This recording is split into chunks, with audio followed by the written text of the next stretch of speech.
Madame, Monsieur, chères téléspectatrices, chers téléspectateurs, je vais vous parler aujourd'hui du conflit au Proche-Orient, du conflit entre Israël et la Palestine et les Palestiniens. C'est une question particulièrement complexe que je vais être obligé d'aborder en 3 temps. D'abord, où en est-on aujourd'hui? Ensuite, la vie quotidienne sous occupation israélienne dans les territoires palestiniens occupés. Enfin, un siècle de conflit entre Israël et la Palestine. Mais avant de commencer, et pour éviter de donner prise à des interprétations qui ne seraient inexactes, il me paraît essentiel d'évoquer l'attaque contre Israël commise par le Hamas, un mouvement implanté dans la bande de Gaza le 7 octobre dernier. Le Hamas, de fait, est le meilleur ennemi de Benyamin Netanyahou. La radicalité du mouvement islamiste permet au Premier ministre israélien de justifier la sienne. Il faut se souvenir qu'au moment où les accords de paix d'Oslo, sur lesquels, rassurez-vous, je reviendrai, accord de paix signé entre Israël, dont le Premier ministre était Yitzhak Rabin, et l'Organisation de libération de la Palestine, l'OLP, dirigée par Yasser Arafat. 2 acteurs politiques s'y sont opposés violemment. Le Hamas d'abord, il a commis plusieurs attentats pour tenter de torpiller le processus. D'autre part, des membres de l'extrême droite religieuse israélienne ont assassiné Yitzhak Rabin, leur Premier ministre, en novembre 1995. Or, des membres de cette même extrême droite religieuse sont aujourd'hui les alliés de Benyamin Netanyahou.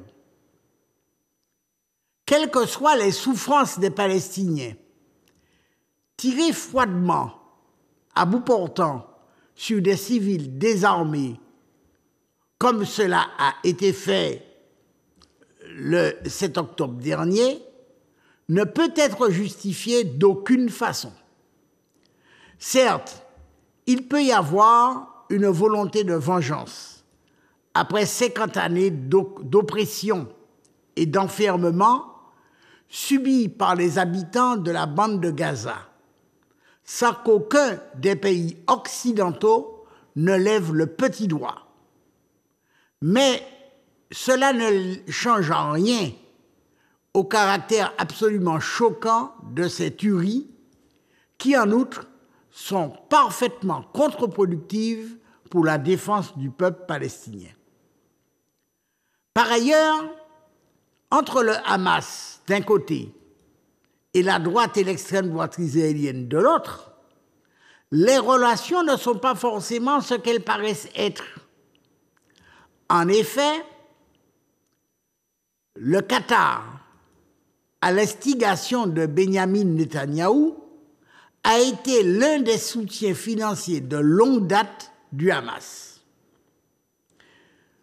Ceci étant dit, et pour tenter de vous expliquer l'origine de ce conflit, je vais reprendre les propos tenus le 27 novembre 1967 par Charles de Gaulle, alors président de la République française, à l'occasion de la guerre des 6 jours déclenchée par Israël.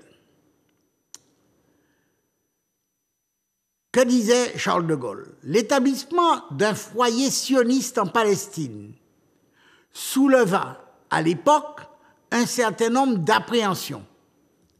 On pouvait se demander, même chez beaucoup de juifs, si l'implantation d'une communauté au milieu des peuples arabes qui lui sont foncièrement hostiles n'allait pas entraîner d'incessants et d'interminables frictions et conflits. et Charles de Gaulle de poursuivre, on avait vu apparaître, en effet, un État d'Israël guerrier et résolu à s'agrandir. Charles de Gaulle ne se trompait pas il y a 56 ans. Comment en est-on arrivé là? En 1947, le 29 novembre 1947, l'ONU a adopté un plan de partage de la Palestine entre un État arabe, un État juif et la ville de Jérusalem sous contrôle international. La partie la plus claire représente sur la carte que vous voyez l'État d'Israël et les parties plus sombres représentent l'État arabe, avec grosso modo une partie dans le nord de la Palestine, une partie au centre qui correspond à peu près à la Cisjordanie, et puis une partie tout au sud, le long de la frontière avec l'Égypte, qui correspond, en tout cas, à la bande de Gaza. Ça c'est le plan de partage de la Palestine entre, d'un côté, les Juifs, l'État d'Israël, et de l'autre, les Palestiniens. La résolution 181, votée par l'Assemblée générale de l'ONU, le 29 novembre 1947, prévoit donc cette séparation de la Palestine. Il convient de préciser que concernant Jérusalem et sa proche banlieue, il y a un statut international qui est adopté. Autrement dit, Jérusalem n'appartient ni à l'un ni à l'autre, c'est une ville sous administration de l'ONU. Ce plan est accepté par une forte majorité des dirigeants de la communauté juive de Palestine. Mais ce plan est rejeté par la quasi-totalité des représentants des Arabes de Palestine comme par les États arabes voisins. Où en est-on aujourd'hui?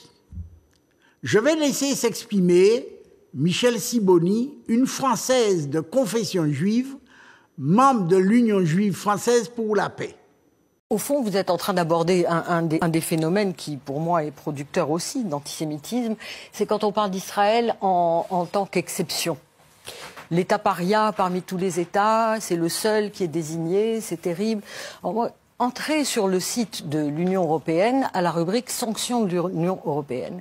Il y a des dizaines de pays du monde qui sont sanctionnés par l'Union européenne avec des sanctions très diverses, des sanctions militaires, des sanctions financières, des sanctions économiques, etc.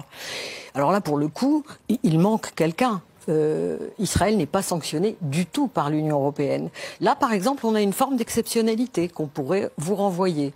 Donc, je crois qu'il faut aussi raison garder. Je comprends que on puisse être, quand on est juif, persuadé que la souveraineté nationale juive unique est quelque chose de fondamental. Les Juifs ont une histoire et je la connais. Il se trouve que je suis juive aussi, donc je sais que si j'ose dire, si j'ai juste envie d'évoquer mon père, je sais ce que ça signifiait pour mon père, le fait qu'il y ait quelque part dans le monde un État juif. Après la guerre, après la colonisation française, je sais ce que ça signifiait pour lui et je le comprenais. Pour moi, cette compréhension-là, elle s'arrête au moment où, pour réaliser ce projet national, qui peut être légitime après tout, sur un État, sur un territoire vide d'habitants, on peut dire, là, voilà, c'est vide, ça appartient à personne, on va faire ce qu'on veut. C'est un choix. Là où ça s'arrête pour moi, en tout cas, et pour sans doute beaucoup d'antisionistes comme moi, c'est quand pour faire ça, on s'en prend à un peuple qui n'a absolument rien à voir avec toute cette histoire juive et qui est progressivement écrasé depuis près d'un siècle dans le silence. Parce que tout ce que nous venons de dire ne fait que dessiner un énorme trou au milieu de cette de ce studio, qui est ce qui se passe aujourd'hui. Comment expliquer qu'il y a 7000 prisonniers dans les prisons israéliennes, dont des enfants, qu'il y a des tortures pratiquées? Comment expliquer qu'1,5 million de personnes vivent à Gaza, sous blocus, sous un siège scandaleux, avec, écoutez, j'ai à côté de moi MSF, monsieur MSF, avec aujourd'hui une eau qui n'est plus potable, avec... Je confirme, les conditions de vie à Gaza sont littéralement infernales. Tout ça, il ne faut pas en parler. Donc, on va parler d'antisémitisme et d'antisionisme. C'est une stratégie. C'est une stratégie et nous en avons toutes les preuves, vous et moi. Quand je dis nous, c'est pas nous les militants. C'est qui veut lire et qui veut le savoir, le sait. Comme vous le voyez, tous les Juifs n'ont pas la même position sur ce conflit. Et c'est la raison pour laquelle j'ai retenu cette vidéo. Début 2021, il y a 2 ans, selon une organisation non gouvernementale israélienne, l'occupation des territoires palestiniens n'est pas envisagée comme quelque chose de temporaire par les autorités israéliennes.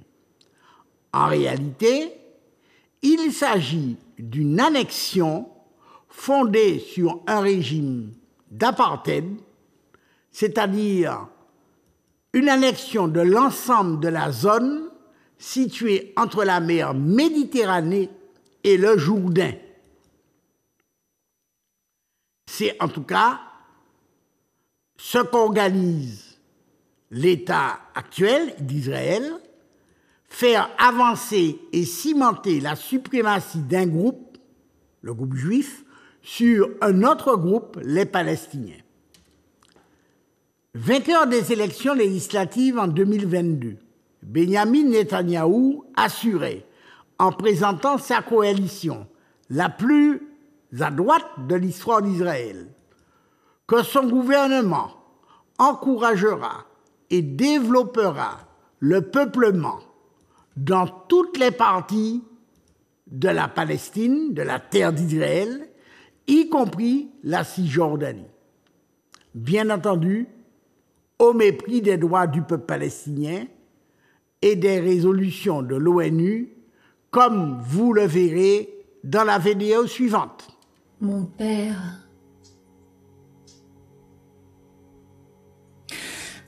s'est marié à 2 reprises, une fois à l'est, une fois à l'ouest de Jérusalem. Donc je suis palestinienne et ma demi-sœur est israélienne. Je parle l'arabe. Elle parle l'hébreu, mais on ne se comprend plus. Ou disons qu'on fait semblant de ne plus se comprendre. On s'est divisé sur la terre de notre père, comme 2 indignes héritières. Je dis que c'est à moi, elle dit que c'est à elle, et là, aucune des 2 ne veut lâcher prise. Elle a fait de son veau d'or une nation, de ma nation. J'ai fait un veau de chair et de sang. Elle est riche, prospère. Moi, je suis pauvre. Et amère. Elle a tous les puissants à ses pieds. Moi, je n'ai même plus Dieu pour pleurer. Elle dit que je lui fais la guerre, mais elle ne veut surtout pas signer la paix. Elle dit que je rêve, moi, de l'exterminer, et pour m'en empêcher, elle m'extermine, pour de vrai. Elle dit que son héritage est inscrit dans la Bible, au bas de chaque page. Et moi, je lui dis, désolé, ton territoire n'est pas signé. Tu sais, il y a l'histoire que l'on raconte. Et il y a l'histoire que l'on fait. Aucun lien entre les 2, aucun. La Palestine, c'est la maison de mon père. Et quant à la maison de Dieu, tu vois bien qu'elle n'est pas sur cette terre. Et tu la retrouveras si et seulement si tu ne m'ôtes pas la lumière. Tu m'ignores, hein? tu voudrais que je m'ignore. Et tu m'enterres pour me faire taire. Je serai pour toi, Israël, l'œil qui te poursuivra jusqu'à ta tombe pour te dire: abîme, abîme, tu as commis le pire des crimes en faisant de Dieu l'instrument de ta morsure. Cette vidéo que je viens de vous présenter se passe de commentaires. Et elle révèle à elle seule l'immensité du désastre que vivent ces deux peuples. Alors, au début de l'année 2023, quelle est la situation sur les territoires palestiniens occupés? La carte que vous avez montre les colonies israéliennes et l'occupation israélienne. Le territoire qui est normalement destiné aux Palestiniens a été progressivement rogné. Et de surcroît, il est occupé par des colons israéliens qui, naturellement, vivent dans des zones résidentielles construites par l'État israélien,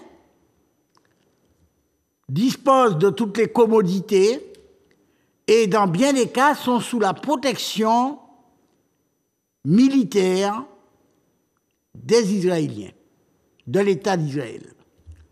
Quant à la bande de Gaza, celle-ci est soumise à un blocus par l'État d'Israël.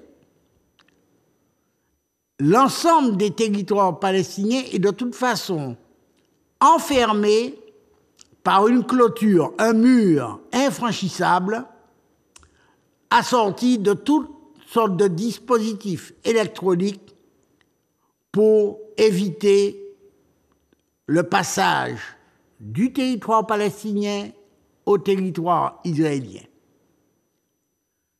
C'est la situation que les Palestiniens connaissent aujourd'hui.